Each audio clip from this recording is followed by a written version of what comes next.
Olá, eu sou Michele Roncalho, vice-presidente institucional do Conselho Regional de Contabilidade de Santa Catarina. E estamos começando mais um programa Contabilidade em Pauta.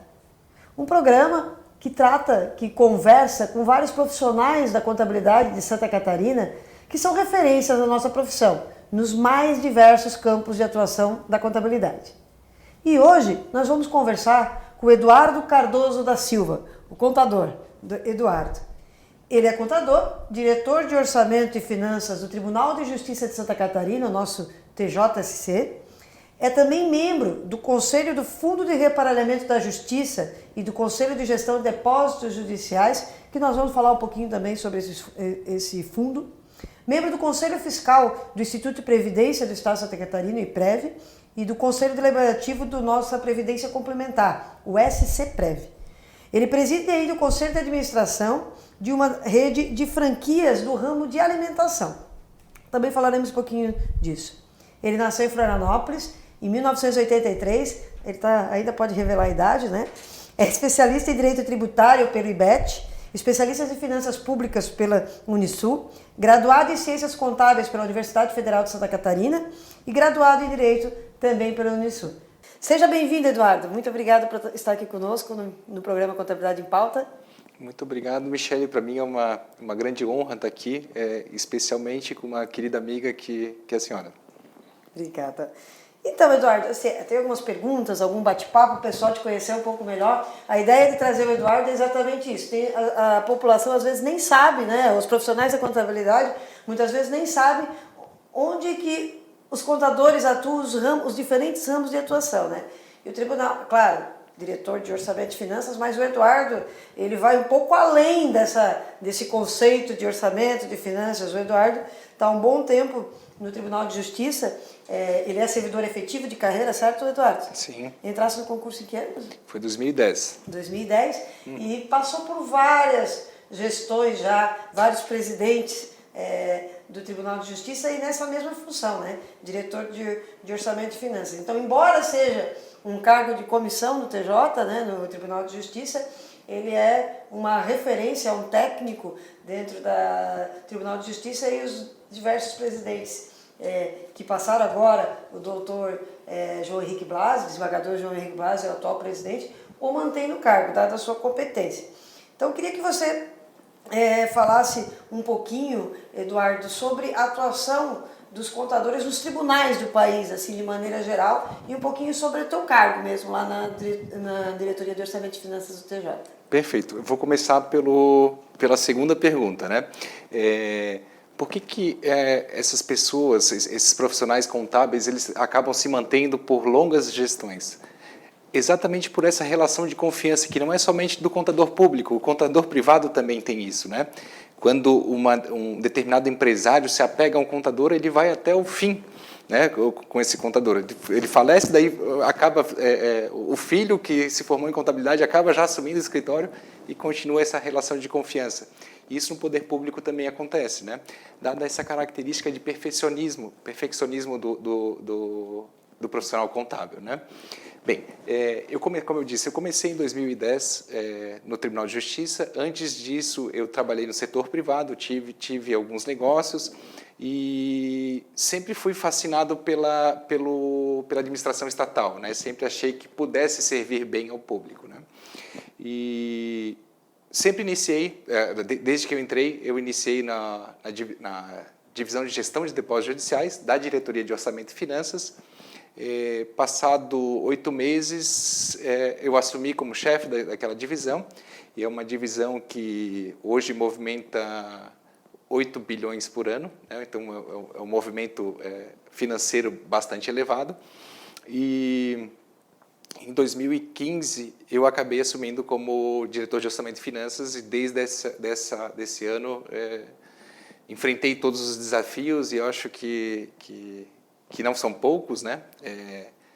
Lá a gente tem uma movimentação financeira que ultrapassa 20 bilhões, né? E aqui é bom que a gente conversa de contador para contador, então fica mais fácil, né? Entre débitos e créditos, né? No fluxo de caixa, a gente facilmente movimenta mais do que 20 bilhões Temos um orçamento que no ano que vem vai ultrapassar a faixa de 3 bilhões, então, comparando com... 3,7 bilhões, né, o nosso orçamento, comparando com alguns municípios do estado, talvez a gente perca somente para Joinville, né? Mas, nem para Floripa vocês perdem. Nem para Floripa a gente perde. Então, é uma grande organização, né? Uhum. Me diz uma coisa, quantos contadores tem na tua equipe aproximadamente, assim, não precisa ser exato, né? Mas tem uma equipe de contadores no TJ, né? Sim, nós temos uma equipe bastante reduzida de contadores, né?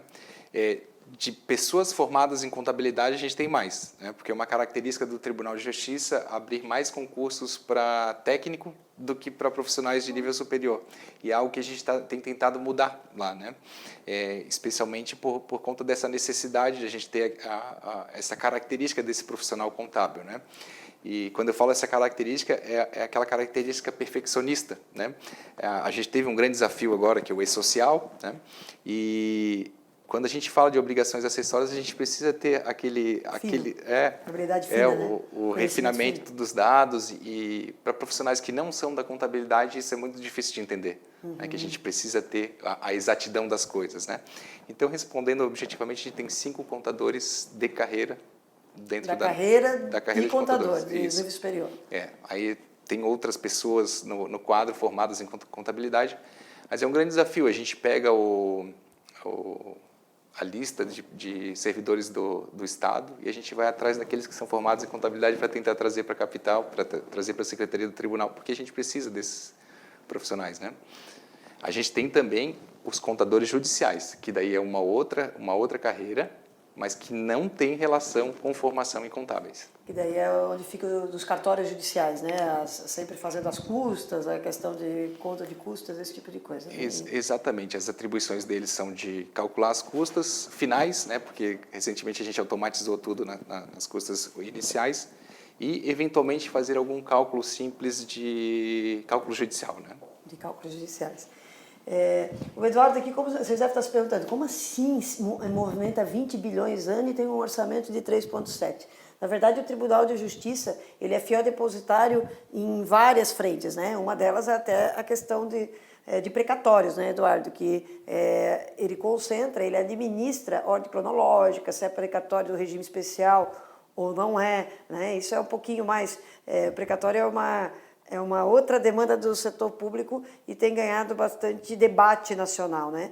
Mas, então, tanto os precatórios do Estado como o dos municípios catarinenses, o TJ administra, certo? Certo. E, inclusive, o nosso sistema de precatórios é um sistema que é modelo para o Brasil, né?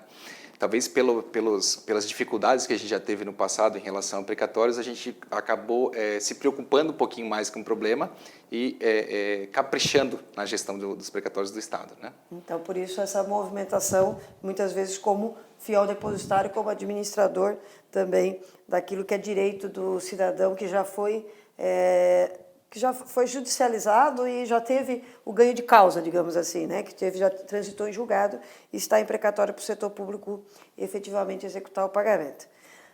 O Eduardo, na verdade, além de contabilidade, acabou indo para o campo do direito, mas isso foi depois de estar no TJ, Eduardo? Ou foi antes ainda que você foi para o campo do direito? Eu iniciei antes de entrar no Tribunal de Justiça, né? Quando eu peguei o livrinho da Federal lá para ver o que eu gostaria de fazer, qual carreira seguir, me chamou a atenção contabilidade porque mesclava gestão, que era administração, e direito, estava escrito isso lá, né? De fato, peguei um pouquinho de cada ali e a gente foi desenvolvendo, mas eu sempre gostei do direito, né? E para quem cursou contabilidade, direito foi muito tranquilo assim de cursar, né? Eu conseguia entender os aspectos práticos, especialmente direito tributário, direito previdenciário, ficou muito fácil. Direito penal, né? A grande dificuldade do estudante de direito era a dosimetria da pena, que era calcular a pena. Para o contador aquilo era muito simples, né? Nossa. O pessoal via dificuldade e o contador ficava muito fácil, né? Eu estou colando aqui no teu currículo de volta, porque, na verdade, a tua especialização daí é direito. Tu tem duas, tu tens uma direito tributário e em finanças públicas. Tu acha que utiliza no direito tributário, no teu dia a dia também, claro, né, consignada com a tua formação contábil, mesmo sendo um contador que atua principalmente em orçamento e finanças, não necessariamente na arrecadação tributária. Na verdade, pessoal, eu sei que sim, mas eu vou deixar ele falar um pouco sobre esses novos projetos que estão no tribunal, que ele está utilizando bastante esse conhecimento de direito tributário também, né? Interessante essa pergunta, porque enquanto eu cursava o IBET, eu olhando para dentro, a gente via o nosso regimento de custas judiciais. A gente tinha algo que era anacrônico, era burocrático, não era transparente, que era o regime antigo, né? Enquanto eu cursava o IBET, me surgiu um insight, porque, por que a gente burocratiza tanto, por que a gente deixa um sistema tão complexo, né? Era complexo para lançar tributo, era complexo para cobrar, era complexo de o contribuinte entender, era complexo de a gente ensinar o contador judicial a desenvolver.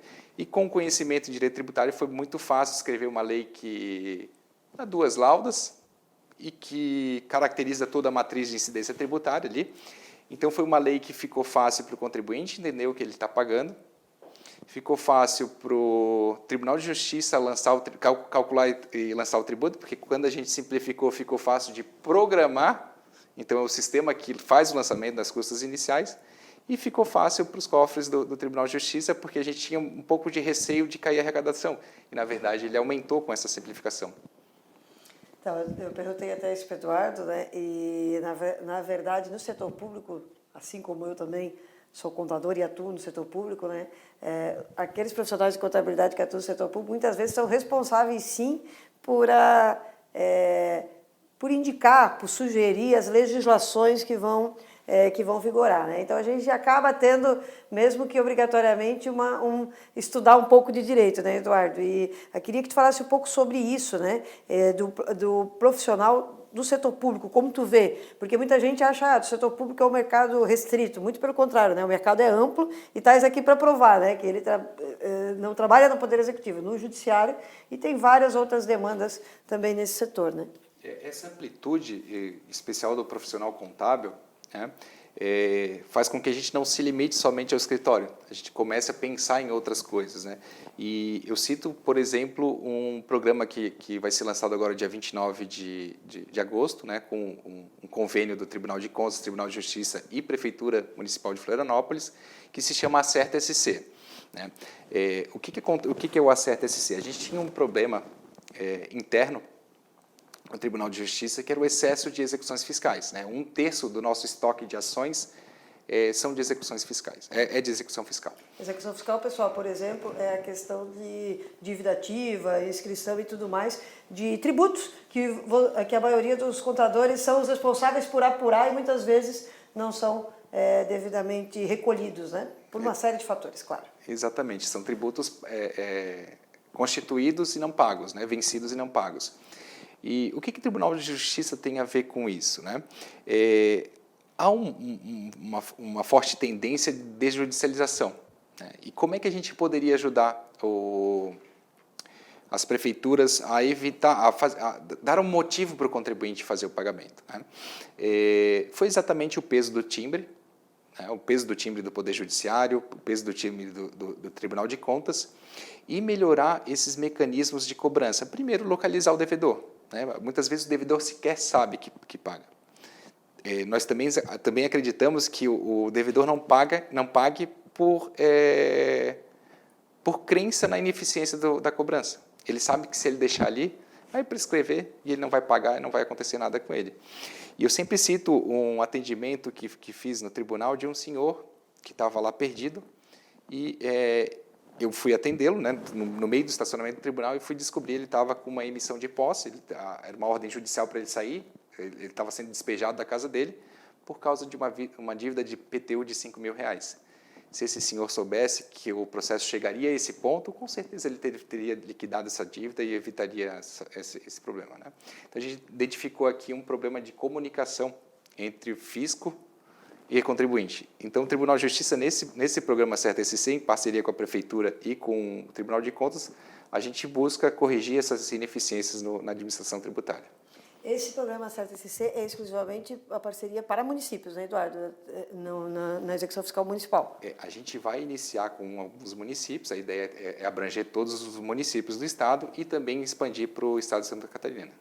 E é interessante, como o Eduardo falou, é que, na verdade, muitos municípios eles não têm, às vezes, pessoal, não têm recursos, sistemas, né, que controlem, até porque na administração pública, muitas vezes, a questão da a licitação necessária, né, os recursos, a demanda que vem bater na porta dos municípios de assistência social, muitas vezes não possibilita aplicar aquele recurso e, na verdade, é uma bola de neve, não tenho recurso porque eu não cobro direito, né? Então, o TJ, com toda a sua expertise, né? E é um projeto que, com certeza, é capitaneado pelo desembargador-presidente João Henrique Blasi, com todo o apoio, né? Com toda a inteligência da verificação. Aqui, efetivamente, do trabalho que o Eduardo e sua equipe fazem lá, né? Só corrigindo, Michele, não é o expertise nosso, né? Uhum. É o expertise que a gente busca, tanto da Michele, a gente recentemente contratou o Flávio, que era o contador secretário da Fazenda do município de Joinville. Então, ele pediu a exoneração do cargo de secretário da Fazenda para poder assumir esse projeto, né, para poder ser o líder desse projeto. A gente pega essas experiências justamente dos municípios, né, Joinville e Florianópolis, para poder expandir para todos os municípios do estado, né? As parcerias, né? E o TJ tem crescido demais nisso, né, Eduardo? Inclusive, você profissional de contabilidade, tem um outro projeto que o trabalho que o Eduardo conhece lá dentro do tribunal e tem a possibilidade de levar para a presidência, para os gestores do Tribunal de Justiça, foi uma oportunidade aqui para todos os contadores que daí atuam no setor privado, que é a questão da assistência judiciária gratuita, né? Que como a gente falou, eu falei que a gente ia falar disso, o Eduardo também, ele é membro do Conselho, né, do Fundo de Repartição da Justiça e da gestão dos depósitos judiciais. E, na verdade, o que acontecia? O que acontece? Muitos cidadãos não têm condições de pagar, né, a sua defesa, né, em relação ao judiciário. Então, além da Defensoria Pública do Estado, né, também existem aquelas demandas que são convidados profissionais das várias áreas, principalmente advogados, é claro, para fazer a defesa desses cidadãos com insuficiência financeira, né, hipossuficiência, né? Então, e muitas vezes dessas demandas judiciais eles precisam de outros profissionais, outros especialistas e nas mais diversas áreas, entre eles os de profissionais contábeis, né? Mas também da área de biologia, da área de meio ambiente, a depender da demanda judicial, certo, Eduardo? E ano passado foi assinado com o governo do estado a revisão desses valores, inclusive reconhecendo esses profissionais da contabilidade como técnicos que podem receber da assistência judiciária gratuita. Quiseres, por favor, eu acho que eu fiz uma introdução até um pouco longa, mas quiseres falar um pouco desse projeto? Já está bastante conhecedora do nosso sistema, né? Uhum. O AJG, na verdade, ele é um banco de dados de peritos e advogados nativos. O profissional que tiver interesse em se cadastrar nesse sistema, né, para oferecer esse serviço à justiça, ele pode entrar no site do tribunal, vai buscar lá sistema AJG, né, assistência judiciária gratuita, fazer seu cadastro e se candidatar a prestar esses serviços para os processos judiciais, né? São perícias para o profissional contábil, são perícias contábeis, né? Tem bastante revisão de contrato bancário, coisas que necessitam desse expertise do contador, né? E dentro desse sistema ali a gente tem um sistema de nomeação e onde tem um rodízio de profissionais e um sistema de requisição de pagamento. Então, foi algo bem interessante e bem eficiente que a gente criou, né? E tão logo o profissional apresente o seu trabalho e esse trabalho não é contestado dentro do processo judicial, o juiz já está apto para requerer seu pagamento e cai até o 15º dia do mês subsequente a esse requerimento, né? É um sistema extremamente ágil de pagamento. Então são várias frentes que o TJ atua, né, e cada vez mais próximo da sociedade, né, Eduardo, com essas parcerias, né, para tentar manter a maior eficiência do serviço público, né? E com certeza o papel não só do Eduardo, mas os profissionais que lá atuam são de de suma importância. E muitas vezes a gente desconhece, né? E é importante essas entrevistas, esse bate-papo, para a gente conhecer um pouquinho mais. O Eduardo, como eu atuo no serviço público, né? E até então, por quase 20 anos, no Poder Executivo Estadual, tive a oportunidade, depois que eu assumi a diretoria do Tesouro, mais proximamente, de tratar mais proximamente com o Eduardo. E sempre se demonstrou um parceiro e disposto a efetivamente conversar, né? Eduardo, agora sobre o Eduardo. Quem que é o Eduardo, né? O pessoal conhecer um pouco mais, né? A trajetória do Eduardo, que chegou a ser o diretor do Tribunal de Justiça, né? Antes tu falaste, tu chegasse a citar, né? Então, antes de passar no concurso, tu trabalhava no setor privado, em escritório, ou uma empresa, como é que é? Bem, quem que é o Eduardo? Quem é o Eduardo, né? Eu não gosto de falar primeiro da questão profissional, porque o que é mais importante para mim é o fato de eu ser um marido e um pai, né? Então, eu sou marido da Luana, né? Uma mulher linda, inteligente, dedicada e querida. E pai do Luca, que graças a Deus puxou a mãe dele com todas essas características. O Luca tem quantos anos mesmo? Está com 6 anos. 6 anos. Vai fazer 7. Jogador de futebol. Jogador de futebol, adora futebol, disse que vai jogar no PSG, disse que vai substituir o Neymar. Ele é bem humilde. Às vezes me pergunta se vai ser maior do que o Pelé. Olha. Mas, enfim. Na vida profissional, eu passei assim que saí do colégio, eu sou manezinho, né? Sou de Florianópolis, sempre estudei no Coração de Jesus, no Colégio Coração de Jesus, hoje Bom Jesus. E assim que saí do colégio, passei no vestibular, né, para Ciências Contábeis, cursei contabilidade. Sempre gostei de contabilidade, sempre gostei desses desafios que a contabilidade nos coloca, né, de fazer os problemas, ter que fechar balanço. Então, foi a tua primeira opção? Sim, tu falaste ali quando pegou o caderno e tal. Era administração e direito, e eu fiz uma junção, no caderno aparecia Ciências Contábeis e foi aquilo ali. Era caderno ainda, então? Quando tu fez vestibular? Era um caderninho. Sim, era mesmo. Qual ano que você fez vestibular? Foi 2001. Eu fiz em 97, então 2001 era caderninho. A gente pegava no BESC.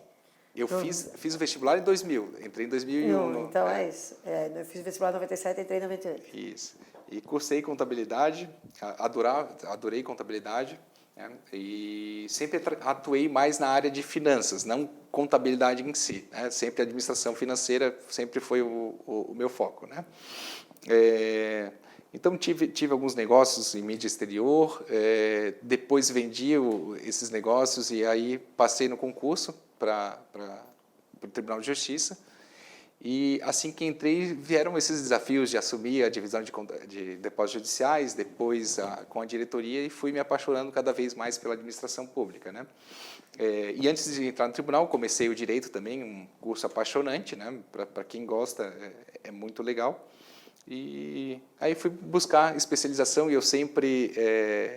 A minha meta, agora estou fazendo outro curso de administração financeira, né? A minha meta é sempre fazer algo ligado à contabilidade e depois algo ligado a direito, né? Então, a gente vai se especializando em cada espaço que a gente tem. Exato. Em cada espaço que a gente tem na vida, a gente vai... Como diretor, tu participaste da gestão do Colasso ou antes ainda? Tu começou em qual gestão como diretor? Torres, Colasso... Eu já substituía na gestão do desembargador Nelson, depois Torres, desembargador Torres, desembargador Rodrigo Colasso, Ricardo Hessler e agora desembargador presidente Blasi. Então, vejam só, né? Eduardo, e fazer um bate-bola? Pergunta rápida, resposta rápida? Sim. Orgulho? Acho que ser pai. Ser pai? Então vai para a segunda pergunta. O que é a família para ti? Acho que é tudo para mim. A profissão contábil?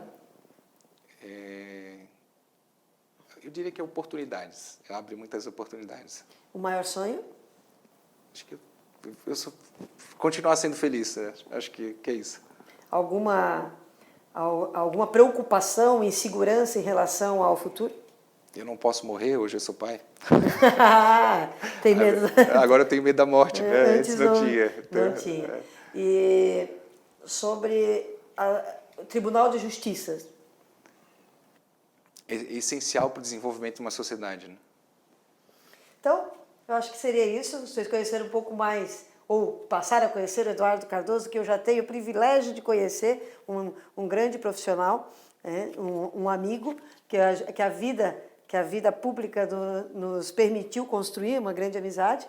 Eduardo, tuas palavras finais para os nossos profissionais de contabilidade e para os estudantes que geralmente acompanham o nosso vídeo sobre a profissão contábil, sobre a tua trajetória, sobre aquilo que você indica para as pessoas seguirem, né? Lembrando que o Eduardo, além de direito de contabilidade, ele é um inovador, né? Ele sempre está envolvido com as questões de sistema no TJ, esse tipo de coisa. Bem, primeiro cumprimentar e agradecer a todos que acompanharam esse programa. Dizer que a contabilidade, para mim, abriu muitas portas, né? Especialmente nesse olhar técnico do contador. Para o futuro, né, os estudantes de contabilidade e os profissionais vão precisar se especializar, talvez não em direito, né, mas especialmente em ciências de dados, que eu acho que é algo indispensável para o profissional contador. E da mesma forma que a ciências de dados incorporou a estatística, eu acho que é uma tendência que faça o mesmo com a contabilidade, né? E essa incorporação, se o profissional de contabilidade, que é a área de negócio, puder fazer parte dessa mudança, eu acho que os profissionais que conseguirem absorver esse conteúdo, com certeza vão ser os que vão se destacar muito no mercado. Que ótimo. Eduardo, muito obrigada pela tua participação. É um enorme prazer ter você aqui, poder apresentar um pouco do teu trabalho às pessoas aqui do Contabilidade em Pauta. E queria agradecer a você também, que nos acompanha numa mais uma edição do Contabilidade em Pauta, pela audiência, pelo carinho, por compartilhar os nossos vídeos. Peço também que vocês acompanhem todas as notícias do Conselho Regional de Contabilidade nos nossos canais, nas nossas mídias sociais, no site, Instagram, YouTube e assim por diante. Então, fica o convite. Até a próxima. Um bom proveito.